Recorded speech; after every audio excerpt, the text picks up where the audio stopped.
speaking of the New Mexico State Fair, this one is an exciting story for me to report because this is my hometown fair.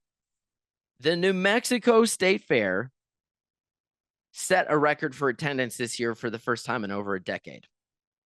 Last time they set a record was 2012. This year, they saw a record of attendance of, drumroll, 517,926 visitors, according to the fair's front office. Now, how did they figure that out? I don't have any idea. It's not just tickets sold because, I mean, you think about all the 4-H kids and whatnot who may or may not come in on tickets or passes or like, does that count the 11 times or 12 times that I showed up at the fairgrounds to perform? I don't know, but huge congratulations to them. I can tell you from firsthand knowledge, like I say, because I was performing at the fair, other than a couple of afternoons, this fair was packed. Especially my entertainer friends will get this, and anybody, listening that really, if you've got a 10-day fair, you know this.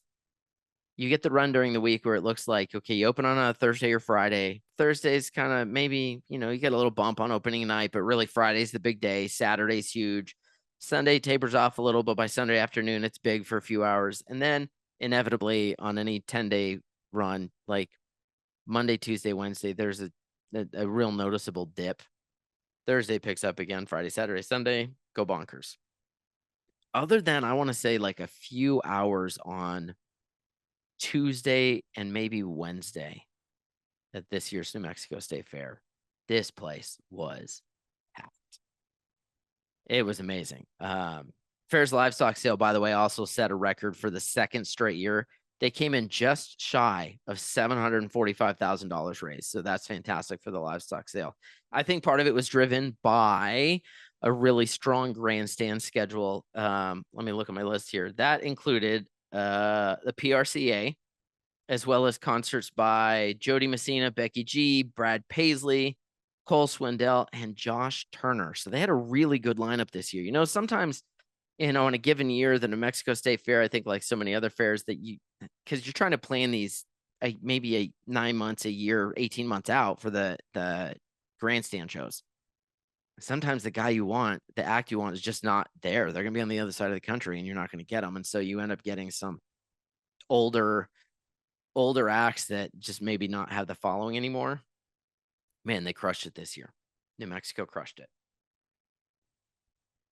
Of course, it wasn't just the grandstand. They had an incredible lineup of grounds attractions, if I do say so myself. There's far too many to name here, but I just want to give a quick shout out. Among them were Sea Lion Splash, the Foam Zone, Bill Buchanan. You and I have talked before. Maybe one day we'll trade acts. Circus Man Jason DeVod was there. Stilt Circus, Strolling DJ Safari Sam, and yours truly appearing as the Conjurer Fortune Machine. It's almost like when I get in Conjurer, it's like Vin Diesel from Wish.com performing as the Fortune Machine. Those are just some of the acts I can kind of quickly recall, and I noted down earlier.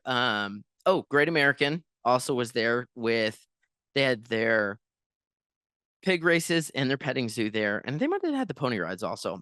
And Salsa Steel Drum Band. I know there were others, and if I missed you, I apologize deeply, but there was so much just absolutely off-the-wall entertainment. It was packed this year at the New Mexico State Fair. Fair manager Dan Morning and his staff, including Antoinette and Raina, did an absolutely amazing job. And just to put an emphasis on what they did, folks, the New Mexico State Fair is a state agency, and they receive a grand total, I believe, at last count, of $0 from the state. They are responsible for the entirety of their budget, and they have been responsible for their own funding of some time. So they definitely took a hit during and coming out of COVID. So it's been a steady climb out after the lockdowns, which was tough here in New Mexico. Our state was one of the, one of the kind of the hardest hits in a way, in that I think, if I'm not mistaken, we had the longest lockdowns. Everybody wants to talk about California, but I think our kids were out of school far longer than anybody else. And our events were shut down longer. We just had a much tougher climb out for the state fair in this case.